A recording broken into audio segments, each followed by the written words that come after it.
welcome back to Solo, everybody. We continue our discussion today. Oh man, I just sounded really, ugh. I don't like sounding like I'm an intellectual. I know that sounds kind of weird, but I'm a simple man. So I like to keep things. Stop it! Stop it! Stop it! Thank you. I like to keep things a little bit simpler, just for conveyance. So, well, okay. On the last episode of Dragon Ball Z, I was talking about, how the Wii was a change in market atmosphere and social atmosphere for gamers. So before, I'm just gonna make this comparison again. Just bear with me. Um, before the Wii, gamers were a very cliched bunch. Everyone had their perceptions of gamers as like, look at these nerds. Um, but with the Wii, something changed with the Wii. It made games not more fun because games were fun. That's how they got to the point that they are now. You can't have something that isn't fun going on for almost 30 years without something keeping them going. Um, oh boy, there we go. Nice. So when you have um, games becoming more, how am I gonna put this? More commercially fun, I guess I would call it, like more appealing to the average person that wasn't a gamer before. So when you have that, oh crap, which way is the wait, yeah, the metal's this way. Okay, I got it right.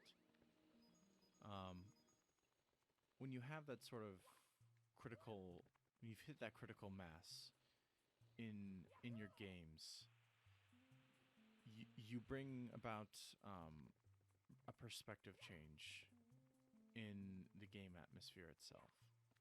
So when people are playing new Mario, like I don't know, like fucking like new Super Mario or Super Mario 3D World or any games like that, any new old games, and they're like, oh my gosh, this is awesome.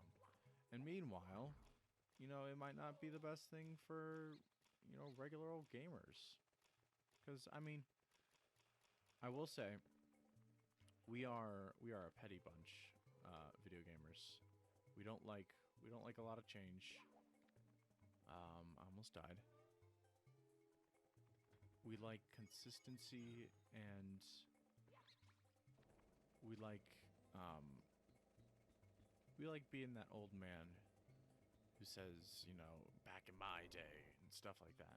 Because I think it's almost kind of refreshing just to look back and be like, yeah, this is what games used to be. This is how they should be made.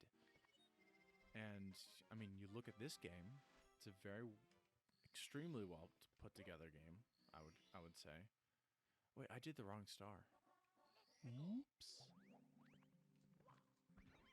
Where do I go for the star? I totally forgot.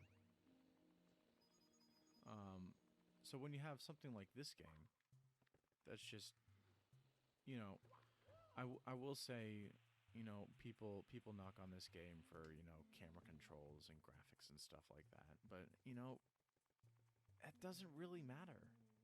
All that matters is that you make an experience that your audience, whoever it may be, they can enjoy it and immerse themselves in it. And, immersion for the sake of immersion is a bad thing. You can't just say, okay, I want my audience to be immersed in my farting simulator. So I'm gonna make a specific chair that you sit on that makes a farting noise. I mean, it's nothing like that. You can't manufacture immersion.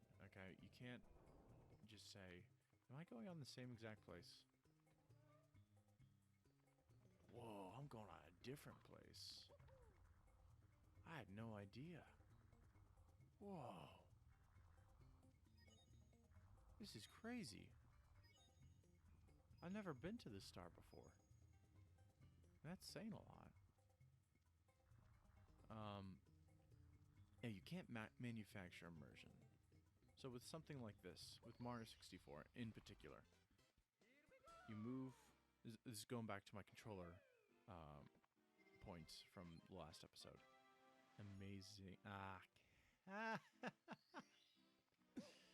Woo. You immerse your audience within a fully 3D world for the first time by using something that is inherently different from the D-pad and that also moves in a three-dimensional space. You know, you don't go up to gamers and say, "Hey, you're gonna play Call of Duty, but you're gonna play it with a D-pad." You know, the amount of people that would just throw their controllers at you, along with the baby in the bathwater, um, would be pretty much 100%. Okay, so you can't. On one hand, you need to have something to pull your gamers in. Okay, you need to have some sort of hook, some sort of gameplay mechanic, some sort of gimmick, whatever it may be, to hold the interest of people so that you can tell a story, immerse them, do whatever you need to do in order to make the game, um, what you want people to experience. Games are something to be experienced. You don't, that's why I think Let's Plays have become so popular now is that, game developers want their experiences to be shared. And, you know, when you share them, with friends and family, you're only showing them to like a select couple people. So I think I'm just going to get every single star except for the one I need. God damn it. I forget where I need to go. So when you show it to, people that you know, yeah, of course they know. But, how are you supposed to get that experience to a larger audience without having them buy it? Because, some people don't want to buy games that are really expensive, and, some people are just lazy. I mean, I'm not knocking on it. You can be lazy. I mean, it's what you do with your time that matters. And if you don't have enough time to fully commit to like a Metal Gear Solid sort of experience where you're just buried in the game for hours and hours and hours, then that's fine. That's your. Oh, it's through here. I totally forgot. Okay. Woo! Ow. Okay. So I remember where I need to go. I need to go back on Nessie. Oh man! In the distance, it kind of looks kind of creepy. It's just like a shadowed silhouette of a dinosaur. Then you go up to it and it's this fucking thing. Yeah, so that's why I think Let's Plays have become a little bit more popular. Is that game developers and inherently also gamers, they want to share what they've gone through and what they've done. You know, and you can't really share that in any other way except for video form almost. I mean, I don't know of any other way that you would be able to do that. You can stream, do stuff like that. But that's in video format. So there's nothing really there's nothing else out there that captures the feeling of gameplay and overall community than a Let's Play video, almost. Like, you can have walkthroughs. That's another form of gaming videos, but those are purely for people who already have the game, you know? So I think I keep making this point, but Let's Plays have been popular for a reason, and it's because Let's Plays are a way to capture an audience that you otherwise would not have reached beforehand. So, having said all that, um, I wanted to make a point, because we're on this level, to talk about sound again, because I'm really big into sound. Wait, where was that last fucking shit? Okay, so the Metal Cap Mario theme. You have this with every musical thing that happens in this game. Um, it usually happens on a timer. Okay, so you have the wing cap, that's on a timer. You have the invisible cap, that's on a timer. The metal cap, that's on a timer. Everything is on a timer in this game, except some minor things like theme shifts and stuff like that. But that's more soundtracking than gameplay, um, gameplay related sound. So when you oh, is that one of the secret stars? Okay. All right. So I guess I'm just gonna get all the stars in this one because I really like this level. It's very different than any other level in this game. You don't really experience something like this often.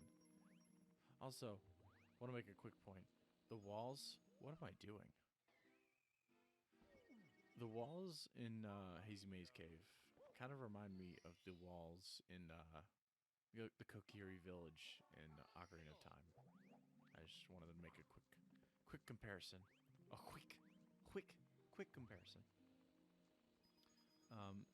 So let's analyze the. Oh wait, you know what? Next time on Hen Solo, I almost said it again. We're gonna analyze and adapt and consume. Maybe not consume. I mean, you'll be the consumer. Okay, next time. Jesus. Next time on Hen Solo.